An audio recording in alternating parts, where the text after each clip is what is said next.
Terry from Toad Hopper Ranch. It's the Bedson. We made a video, and we just love to show you the progress we've made with our garden this year. This is how you weed a garden in Missouri. And if you're not careful, you'll harvest some of the sunflowers with it too. Dana has a nice bouquet in there I just harvested. With the surgery and some other things this year, the weeds got ahead of us, which is typical Missouri. Weeds and bugs are kind of overwhelming. We're just trying to clean the pathways out and give the zinnias and a few other things some air. You can see through there, there's a huge, lovely patch of zinnias buried in just about everything. But we've had a interesting year with bugs. I've never seen this kind of infestation with insects before. They've completely devoured the broccoli and the Brussels sprouts and what was left of the cabbage. Normally, it's just been a weird year. Yeah, normally we would be eating fresh green beans all summer long.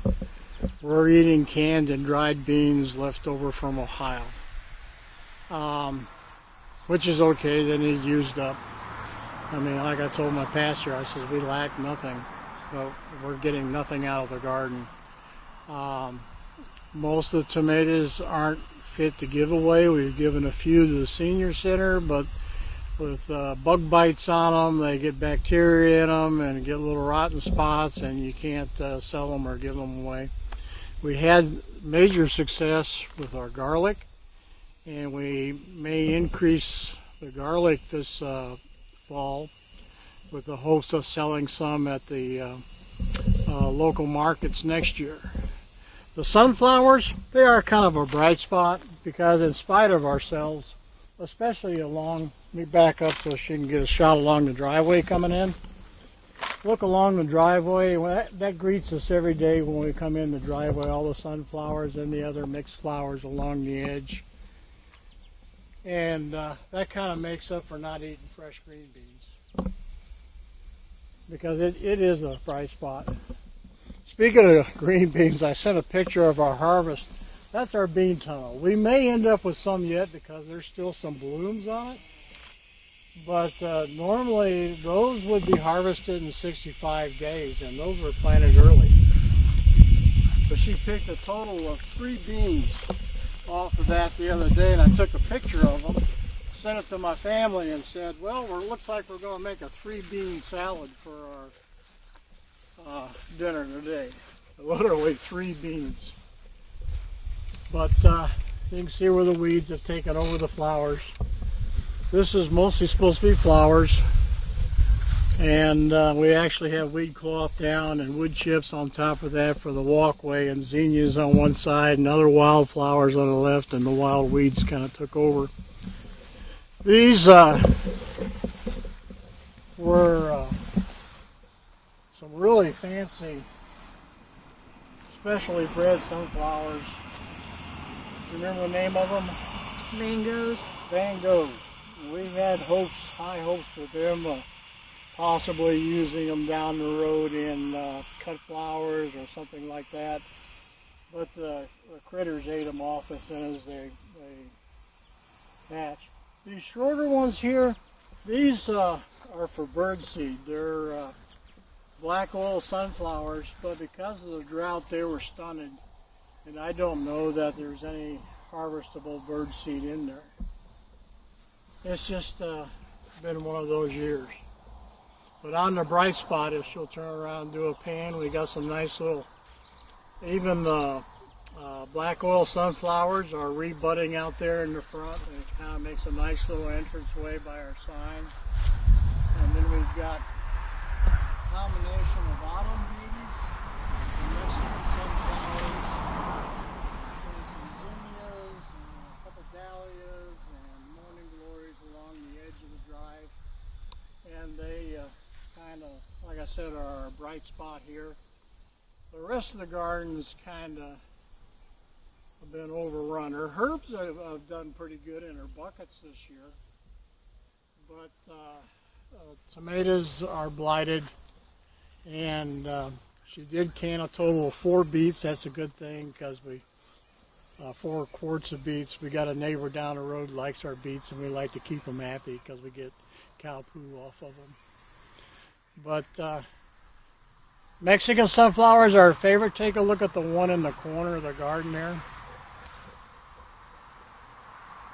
That's the way they typically grow if they're taken care of and they get plenty of water and everything. They're absolutely gorgeous. The butterflies and the hummingbirds love them. There will be definitely more of them next year.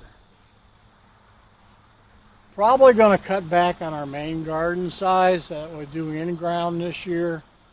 And she's going to try a few vegetables in buckets and see how that works.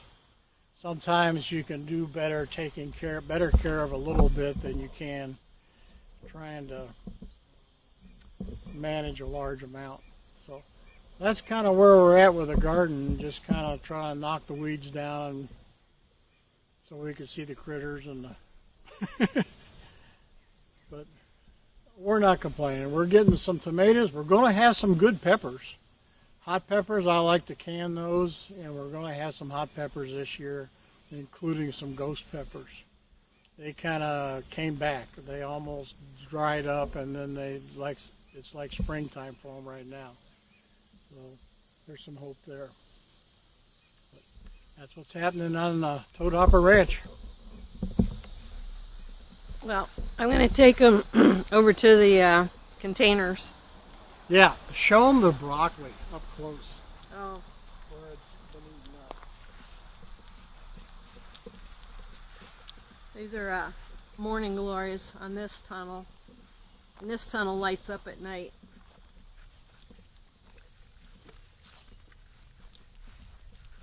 Our broccoli was a disaster, and so was our Brussels sprouts. The worms, the white moths, whatever you want to call them, they got into them and just ate them all up. You can kind of see how they laced out the leaves and stuff. They are horrible here. And then I had netting over top of the Brussels sprouts, but they got in there anyway, and there's nothing left. They're just devastated. And but the tomatoes, even though they're overgrown right in here, they're still doing good. So we're happy with that. But what did really well, and we had spaghetti squash and zucchini, and that planted in the tubs up in the upper garden. They didn't do good, they died, so we replanted here in the ground, and it looks like they're doing very well. And we had another plant that was right here, and it died. I don't even know what it was, but it was one of those kinds of plants. Zucchini, pumpkin, or what else did I have? Spaghetti squash. And so one of them died, so I don't know which one's which until they start producing something. Our container garden, I am really happy with it. These tubs, and we got more. And appreciate Crossfire Ranch up the street from us, and they are saving their tubs for us and making them available. And we are going to have probably another whole section right here of these tubs, and set up just the same way. Our cherry tomatoes are about done. This is lavender, but the purple flowers are actually from a lemon balm. So there's two things in there. I had some corn in here. Our corn did horrible because of the weather. It stunted, and we had some beans in there. What did excellently was the basils. This is some kind of a sweet basil right here, and then in the tub next to it is holy basil. And then here's that other cherry tomato. We have lima beans in here, which seem to be doing well. And then we have a Chinese basil in here. And if we had smell-o-vision like people talk about, It smells so good here. And got some Swiss chard. We're still eating off of that for our salads. Threw some sunflowers in there, and they're doing pretty well. In this bed over here, where these sages are, this is pineapple sage, and it has a really good sweet taste to it. This is just regular sage, and this is stevia, and I'm hoping to grow more of this. It's hard to grow, and so I'm trying to root it in water and stuff. But there was dill in here, and we harvested all the dill. And then over here was the chamomile, so that's all gone now, and we're just bedding it down for winter. So going to add more dirt to it and stuff later. This is Hummingbird Mint, and I don't think it tastes all that great, but the flowers and stuff, the hummingbirds like it, and the bees and everything. So I just let it grow like that, and I see a lot of activity over here. This is spearmint, and some of our pollinators look like they could sting me really bad. But we didn't have any honeybees. We used to have a honeybee tree in the backyard, and that hive split, and I guess the ones that were left behind didn't make it. I've got hyssop, which tastes like licorice. I'd like to grow more of that because it makes an excellent tasting tea. There is a great big bee in there. I did have some arugula in here, and I just pulled it out today. It was all dead. Rosemary, thyme. This is another sweet basil. And this was a stray okra, and I guess I dropped some seeds in there and right there beside it, and they're actually doing good.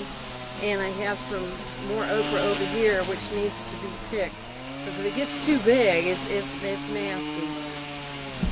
Of course, there's Rick, and he and Myrtle, who's way over there, they've been doing a pretty good job. They've mostly kept the deer out, but the squirrels, the raccoons, and the possums don't care. So anyway, turn around here. Get my big face on there. Anyway, we hadn't made a video in a while. It's just been so hot, and even today it's going to be hot, but the humidity has not been so bad, so thought I'd just take the time and show you what's going on. We haven't done too much yet to the house or anything else. Been working on some jewelry, in case a lot of you didn't know. We also have TD Binks, capital T, little d, big B-I-N-K-S, and we make jewelry, and we're also getting into t-shirts. So you can check out that Facebook page, and maybe there's something special we can make for you, or if you see something you like on there, say hey, and I'll let you know if it's still available or whether we can make something similar. So we appreciate you watching, and you all take care, and God bless.